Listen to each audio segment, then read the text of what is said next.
The image sent back by Viking 1 in the 70s was of a large plain called Cydonia, home to many unique geographical features as well as the face on Mars.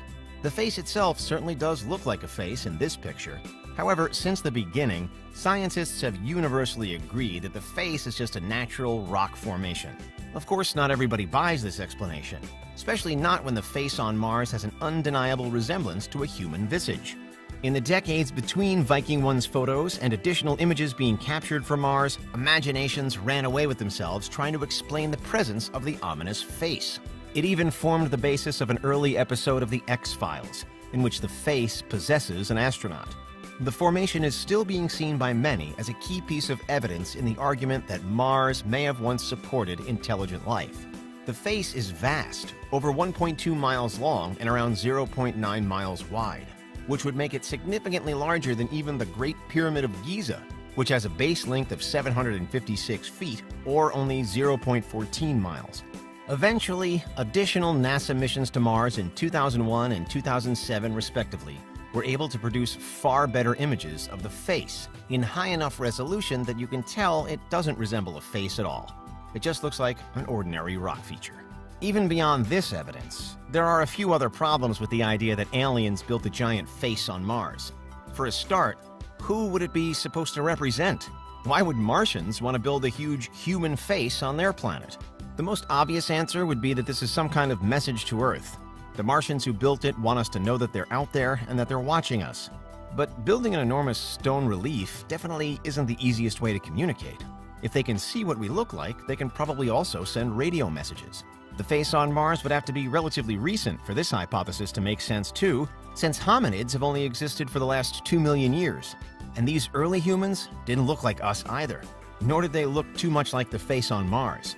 Homo sapiens only emerged 300,000 years ago at least, which would date the face on Mars to within the last 300,000 years, since they'd need to know what we look like. It's easy to imagine that it's been worn down by Mars's brutal weather in that time, but it also doesn't answer where the Martians have gone since. Mars lost its atmosphere roughly 4 billion years ago, when Earth was still in its infancy, and long before humans appeared. So that means either the face on Mars was not constructed as a message to humans, or that there are still Martians living on Mars despite its inhospitable nature. Suffice it to say, if Martians were there and wanted to communicate with Earth so badly that they set about building a statue bigger than the pyramids, they wouldn't spend so much time hiding from us. The other alternative is that the face does not represent a human, but rather a Martian, meaning that Martians may resemble us very closely and could have died out an extremely long time ago. But there are still issues, such as why they would build a face looking up at the stars when no one on the ground would have been able to see its features. Even the Nazca lines can be seen from nearby hills. Humanity's largest monuments can be seen for miles around, like the Great Pyramids once again, the Great Wall of China, the Roman Colosseum, or Christ the Redeemer, while the face on Mars would just look like a large rock. As all the evidence suggests, the face on Mars really is just a rock, albeit one that does have spooky similarities to a human when photographed at a lower resolution. So why does it look so much like a face in that image, even when all logic and reasoning say that it's something completely normal? A phenomenon called pareidolia is likely to blame. Pareidolia is a well-documented phenomenon where humans see patterns and shapes in everyday objects that aren't there.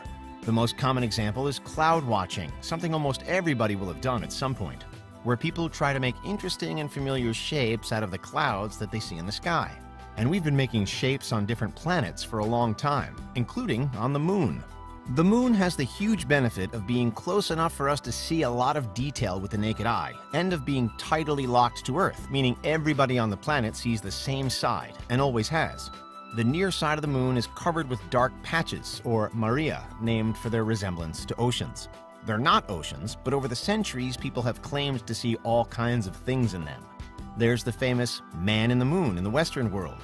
But in Far Eastern folklore, there's also the moon rabbit. The shape of a rabbit is quite clear on the lunar surface once it's pointed out.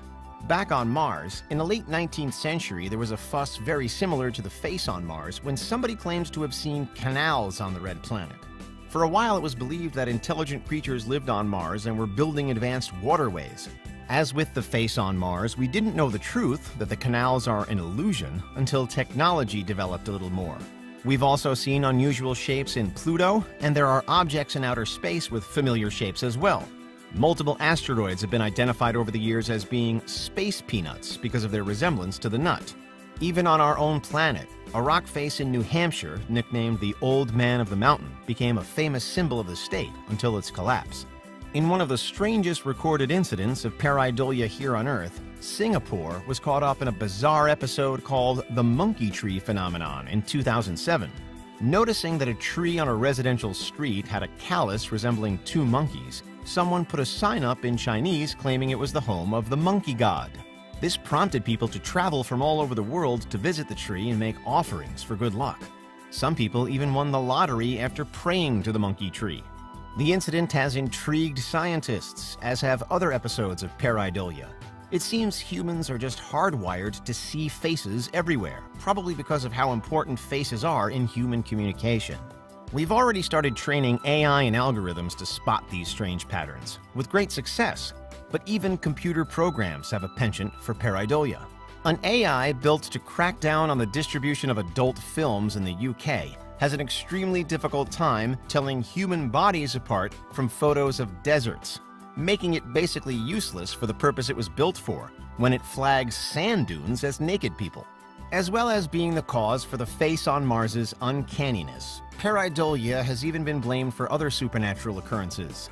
Seeing ghosts in the shadows at night, hearing voices and sounds that aren't there, and frequent incidents where people say they can see the image of Christ or the Virgin Mary in everyday objects. For example, a number of people have claimed to see Jesus in their toast.